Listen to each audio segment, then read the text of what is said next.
चलिए बच्चों, next chapter है हमारा how the state government works. ये हमारा चैप्टर 3 है एसपीएल से। अब हम इसमें ये देखेंगे कि स्टेट गवर्नमेंट जो है वो कैसे काम करती है।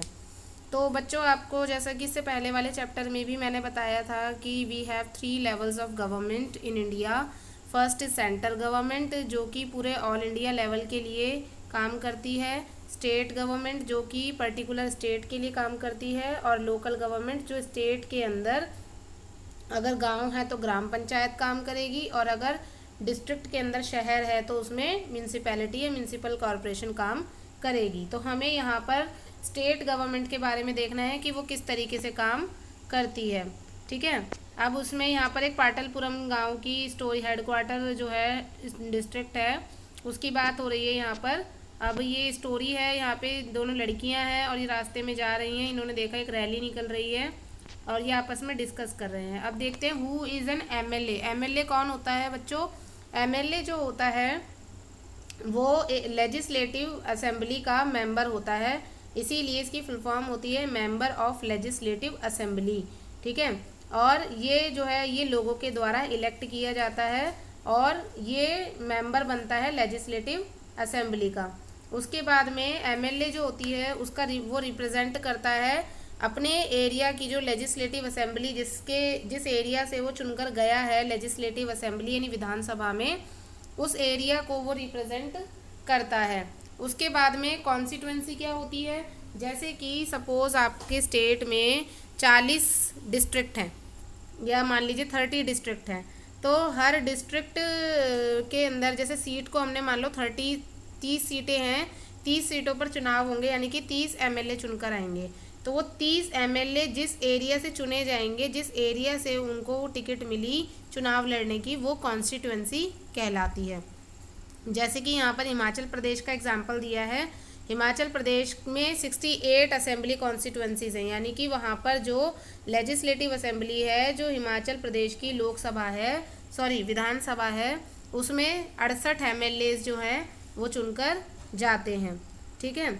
उसके बाद मेजॉरिटी किसकी होगी? जिनको टोटल सीट्स की 50% प्लस 1, यानी कि 68 का आधा हो गया 34 प्लस 1, यानी कि किसी को भी अपनी गवर्नमेंट बनाने के लिए 35 सीट्स तो चाहिए ही चाहिए विधानसभा में। ठीक है। और अपोजिशन में कौन रहता है? जिनको सेकंड नंबर पर सबसे ज़्यादा सीटें मिलती हैं।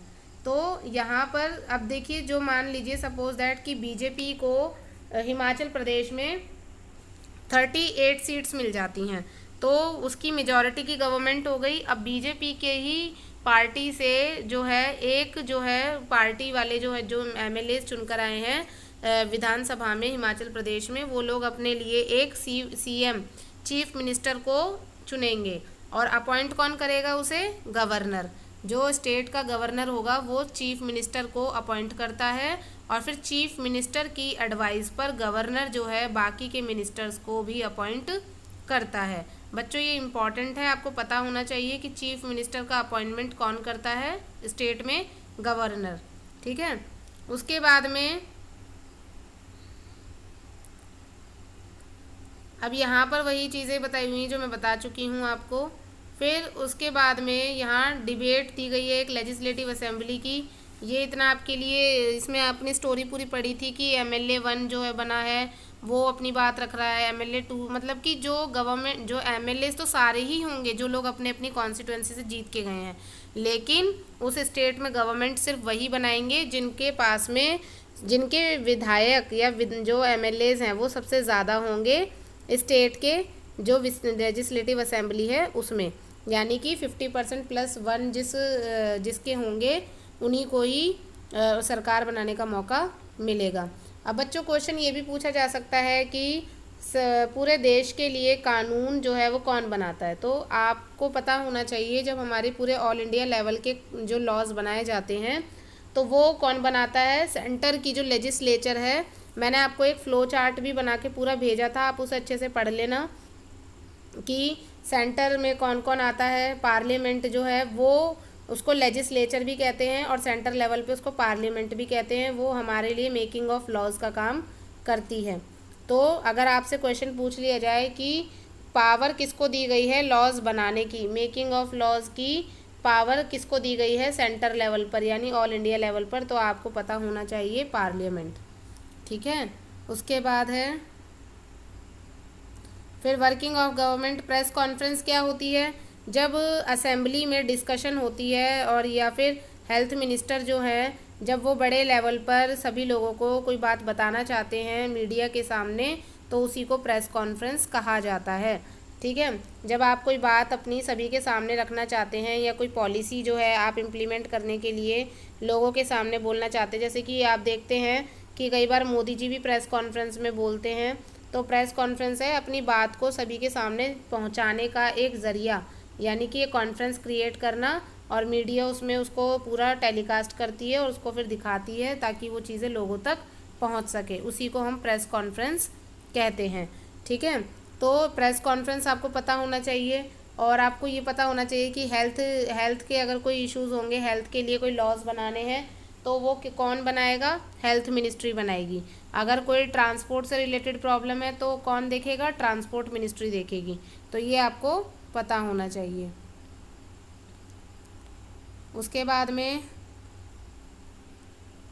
ये भी आपको पता होना चाहिए कि स्टेट गवर्नमेंट के इलेक्शंस जो होंगे विधानसभा के वो कितने साल में होते हैं, 5 साल में होते हैं, ये भी आपको पता होना चाहिए।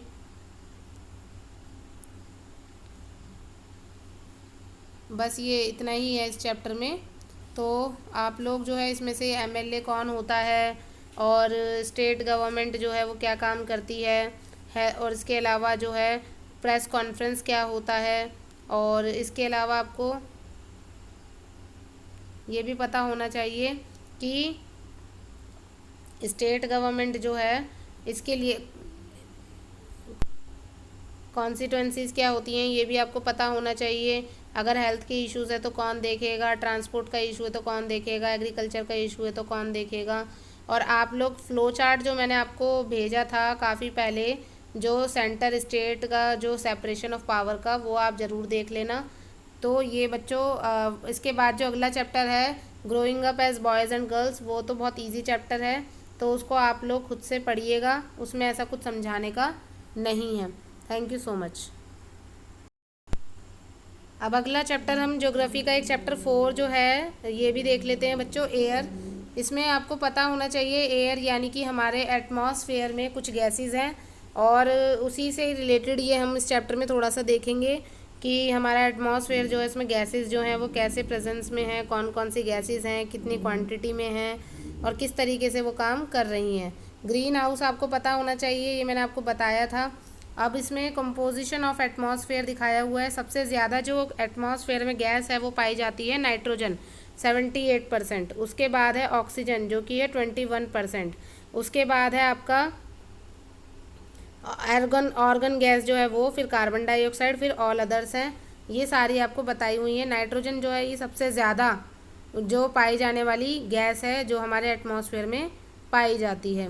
उसके बाद है नाइट्रोजन जो है बच्चों, इसको हम डायरेक्ट एटमॉस्फेयर से जो है हम तो ले लेते हैं, लेकिन जो प्लांट्स हैं वो नहीं ले पाते हैं। तो प्लांट जो है उनको नाइट्रोजन की ज़रूरत होती है, तो वो कैसे लेते हैं, वो बैक्टीरिया के थ्रू जो है प्लांट्स में लेते हैं नाइट्रोजन को। ठीक है, ऑक्सीजन आपको पता ही है, हम जो ह्यूमन बींग्स हैं वो ऑक्सीजन जो है उसको इनहेल करते हैं और कार्बन डाइऑक्साइड को एक्सहेल करते हैं। और जो ट्रीज़ हैं वो भी जनरल इन सिचुएशन में यही करते हैं, लेकिन जब फोटोसिंथेसिस होता है तो फोटोसिंथेसिस में यानी कि जब वो अपना फूड मेकिंग का काम करते हैं प्लांट्स, तो ड्यूरिंग टू फोटोसिंथेसिस वो क्या करते हैं, उल्टी कर देते हैं प्रोसेस को। कार्बन डाइऑक्साइड जो है उसको इनहेल करते हैं और ऑक्सीजन को एक्सहेल करते हैं। और वही कार्बन डाइऑक्साइड जो है वो हमारी तभी तो कहा जाता है कि कार्बन डाइऑक्साइड अगर कम करना है एटमॉस्फेयर से तो पेड़ लगाओ, और उससे हमें बहुत सारे फ़ायदे होंगे, क्योंकि जितने ज़्यादा पेड़ होंगे ऑक्सीजन हमारे लिए उतनी ज़्यादा अवेलेबल रहेगी। ठीक है, कार्बन डाइऑक्साइड बच्चों एक बहुत इंपॉर्टेंट गैस है। कार्बन डाइऑक्साइड अगर नहीं होगी तो हमारी जो अर्थ है वो बर्फ़ से जम जाएगी, लेकिन जब कार्बन डाइऑक्साइड का रेशियो बहुत जितना ज़रूरी है उससे ज़्यादा हो जाता है तो वो हमारे लिए हार्मफुल होने लगती है और वो हमारे एटमॉस्फेयर को गर्म करने लगती है, और उसकी वजह से ही हम आज एक बहुत बड़ी प्रॉब्लम्स को इंटरनेशनल लेवल पर फेस कर रहे हैं, जिसको हम ग्लोबल वार्मिंग के नाम से भी जानते हैं। ठीक है बच्चों, ये न्यूज़पेपर्स की कटिंग दिखाई हुई है कुछ। उसके बाद में स्ट्रक्चर ऑफ एटमॉस्फेयर बताया हुआ है, troposphere, stratosphere, mesosphere, thermosphere and exosphere. तो ये आपको मैंने समझाए थे। ट्रोपोस्फेयर जो है वो हमारी इम्पॉर्टेंट लेयर है, और ये 13 किलोमीटर की हाइट पर है, और इसमें हम ब्रीद कर सकते हैं। जितने भी रेनफॉल, फॉग, यानी कि जितने भी वेदर से जुड़ी हुई एक्टिविटीज़ हैं वो सारी की सारी ट्रोपोस्फेयर में ही होती हैं। स्ट्रेटोस्फेयर जो है वो ट्रोपोस्फेयर के ऊपर वाली लेयर है, ये 50 किलोमीटर की हाइट पर है, और यहाँ पर कोई क्लाउड्स नहीं होते, कोई वेदर फिनोमिना नहीं होता यहाँ पर एरोप्लेन्स वगैरह जो है वो आसानी से प्लेन जो है वो फ्लो कर सकते हैं।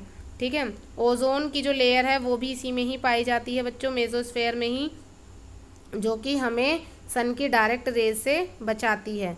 ठीक है, मेसोस्फेयर जो है ये स्ट्रेटोस्फेयर के ऊपर वाली लेयर है, जो कि 80 किलोमीटर की हाइट पर पाई जाती है। देखो, ट्रोपोस्फेयर 30 किलोमीटर, स्ट्रेटोस्फेयर 50 किलोमीटर, और अब हमारा स्ट्रेटोस्फेयर है 80 किलोमीटर ऊपर।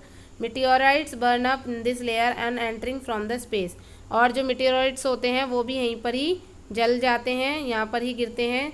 और थर्मोस्फेयर होता है बच्चों, ये और ऊपर है, ये इसमें क्या होता है, ये इंक्रीजिंग हाइट बढ़ रही है इसमें। Ionosphere is a part of this layer. Ionosphere जो है बच्चों, ये हमारे रेडियो की जो वेव्स आती हैं वो इसी से ही आती हैं। अगर क्वेश्चन आ जाए कि रेडियो की वेव्स जो हैं वो कौन से स्फेयर में आती हैं, तो आप इसका बताओगे थर्मोस्फेयर में, जो आयनोस्फेयर होता है उसमें। एक्सोस्फेयर होता है, ये सबसे ऊपर है, और इसमें हीलियम और हाइड्रोजन गैस जो है वो फ्लो करती हैं, ये आपको पता होना चाहिए। फिर है वेदर क्लाइमेट में क्या डिफरेंस है बच्चों। वेदर जो है वो शॉर्ट टर्म कंडीशन है, क्लाइमेट जो है वो लॉन्ग टर्म कंडीशन है। जब वेदर होता है, जब एक ही दिन में मौसम बार बार बदलता रहे, कभी धूप, कभी बारिश, कभी छाँव, कभी आंधी, तो उसको कहते हैं वेदर कंडीशन।